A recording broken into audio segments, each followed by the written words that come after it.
Alhamdulillah Rabbil Alamin wal aqibatu lil muttaqin wala udwana illa 'alal zalimin. Wassalatu wassalamu ala asyrafil anbiya'i wal mursalin wa ala alihi wa sahbihi ajma'in.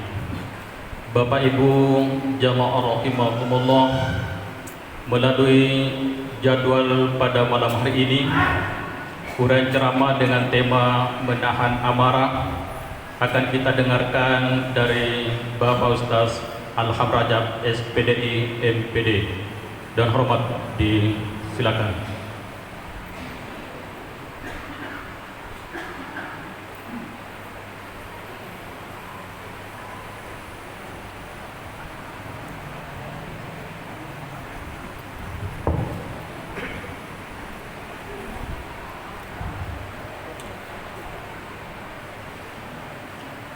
Bismillahirrahmanirrahim. Assalamualaikum warahmatullahi wabarakatuh. Alhamdulillahirabbil alamin. Arrahmanirrahim, maliki yaumiddin. Iyyaka na'budu wa iyyaka nasta'in.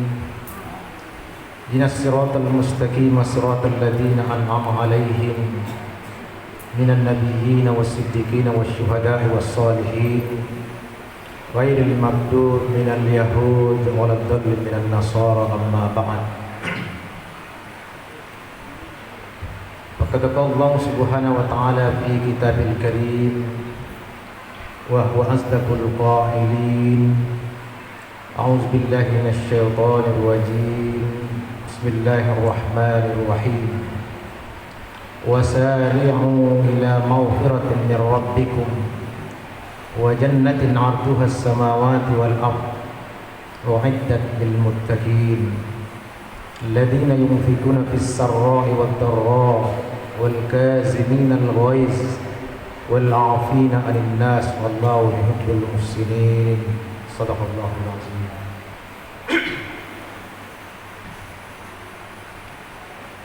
Ma'asyiral muslimin sidang jamaah salat tarawih rahimakumullah.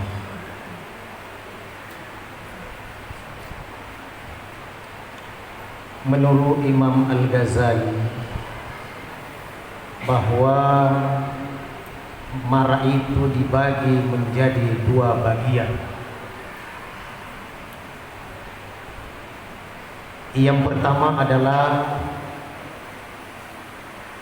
ada namanya al-ghadabul mahmudah,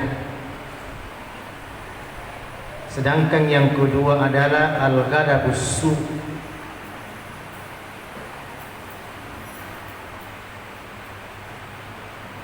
Yang pertama, mana yang dimaksud dengan al-ghadabus mahmudah atau marah terpuji, sedangkan al-ghadabus su adalah marah yang tercelah. Dari penjelasan Imam Al-Ghazali bahwa yang dimaksud dengan marah terpuji adalah ketika seseorang marah, emosi dalam rangka mempertahankan harga dirinya, kehormatannya, agamanya dan keluarganya, itulah yang dimaksud dengan marah terpuji.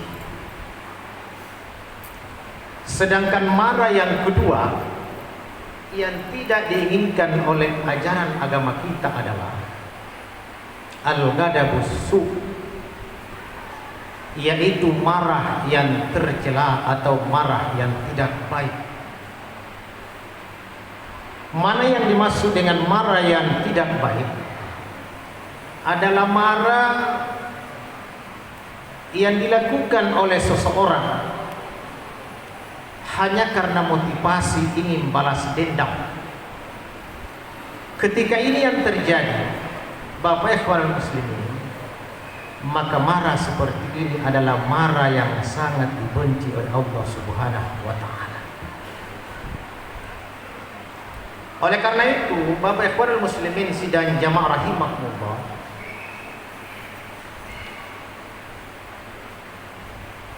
cicit daripada Nabi kita Muhammad sallallahu alaihi wasallam pernah mengatakan seperti ini,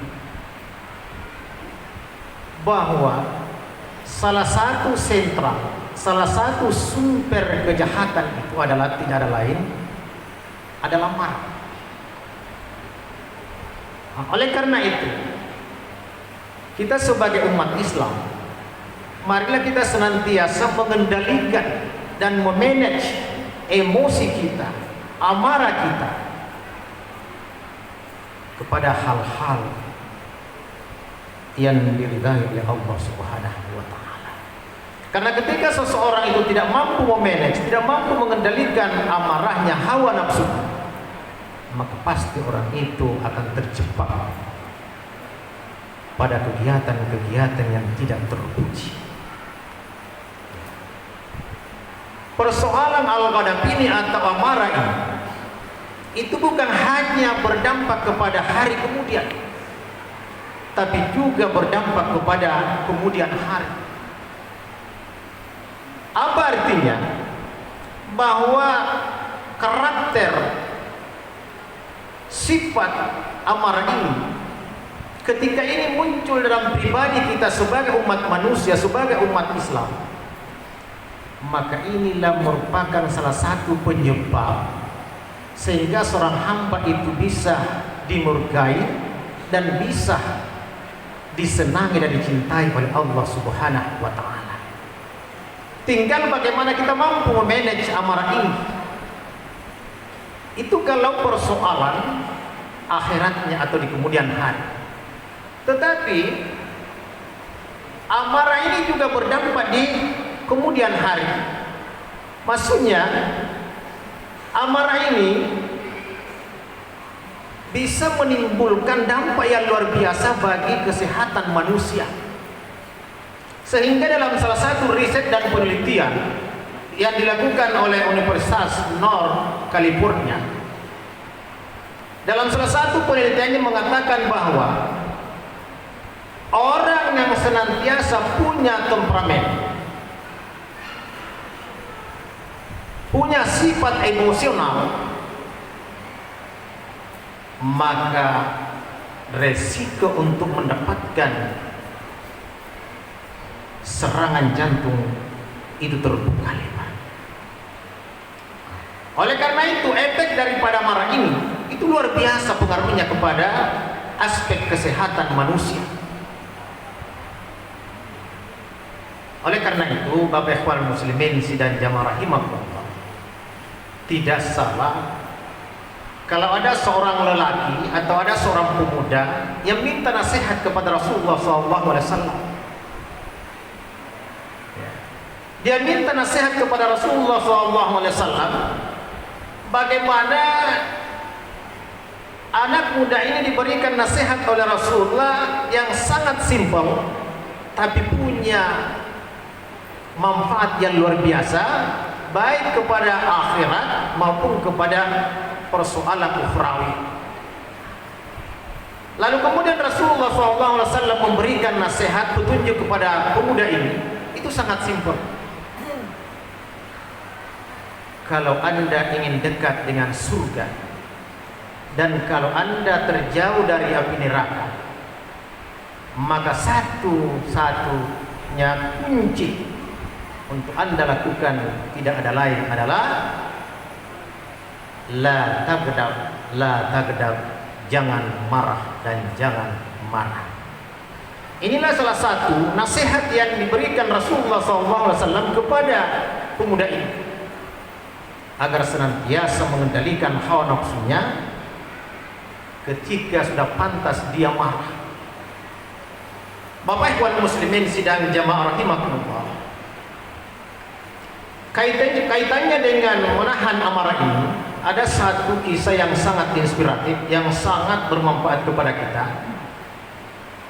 Pernah suatu ketika Rasulullah SAW bertamu di rumah Abu Bakar As-Siddiq. Ketika Rasulullah SAW sedang masuk di dalam rumah Abu Bakar, lalu kemudian mengadakan pembicaraan, tiba-tiba datang seorang Arab Badui. Ya. Datang seorang Arab Badui langsung mencaci maki Abu Bakar As-Siddiq, mengeluarkan kata-kata yang sangat tidak sopan.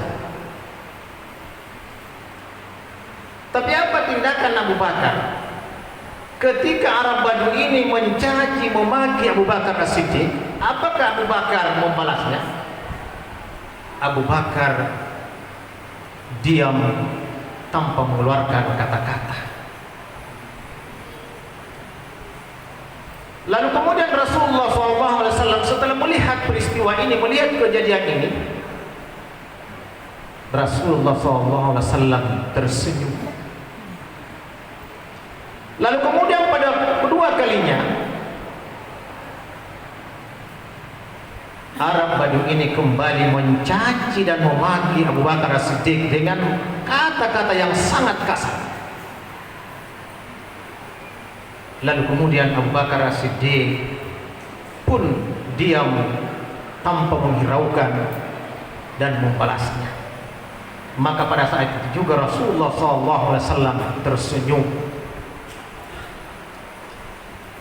Tetapi sayang, seribu sayang Bapak Ikhwan Muslimin, pada saat ketiga kalinya Abu Bakar As-Siddiq dimaki dan dimarahi oleh Arab Badui ini, dia tidak tahan lagi dengan cacian dan makian Arab Badui ini. Lalu kemudian membalas makiannya Arab Badui ini dengan makian pula. Maka terjadilah adu mulut atau silat lidah. Bagaimana tindakan Rasulullah SAW yang melihat peristiwa ini? Peristiwa yang pertama Rasulullah senyum. Peristiwa yang kedua Rasulullah juga senyum. Tapi pada peristiwa yang ketika Abu Bakar As-Siddiq sudah membalas cacian Arab Badui ini, Rasulullah tidak senyum lagi, tapi meninggalkan Abu Bakar As-Siddiq tanpa mengucapkan salam. Dia pergi meninggalkan Abu Bakar As-Siddiq tanpa salam. Lalu kemudian Abu Bakar As-Siddiq di tengah kebingungan dan merasa salah, kemudian dia mengejar Rasulullah SAW. Lalu kemudian dia bertanya, Rasulullah,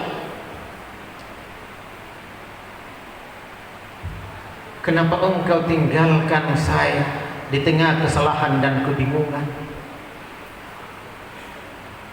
Kalaupun ada kesalahan saya, ada keteledoran saya, maka jelaskan kepada saya. Ini kata Abu Bakar As-Siddiq. Lalu kemudian Rasulullah SAW menjelaskan kepada Abu Bakar, wahai sahabatku, pada saat Anda dicaci oleh orang Badui yang pertama, saya masih tersenyum. Lalu kemudian pada peristiwa yang kedua, Anda dicaci lagi dengan cacian yang lebih keras, dan Anda tahan, tidak membalasnya. Maka saya pun tersenyum.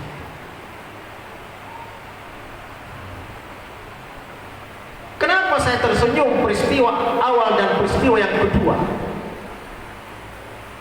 Karena pada saat peristiwa pertama dan pada saat peristiwa yang kedua saya tersenyum karena malaikat datang menghampiri Anda, lalu kemudian mendoakan dan mohon ampun kepada. Tetapi pada peristiwa yang ketiga, ketika Anda tidak tahan lagi dengan cacian dan makian orang Badui, malaikat pada saat itu bukan lagi ngumpul berada di sisi Anda, tapi malah malaikat meninggalkan Anda. Lalu kemudian yang hadir bukan lagi malaikat, tetapi iblis laknatullah alaih yang hadir pada saat itu.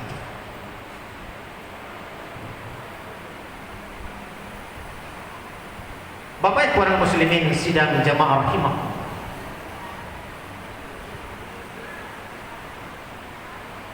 lalu kemudian Rasulullah SAW menjelaskan bahwa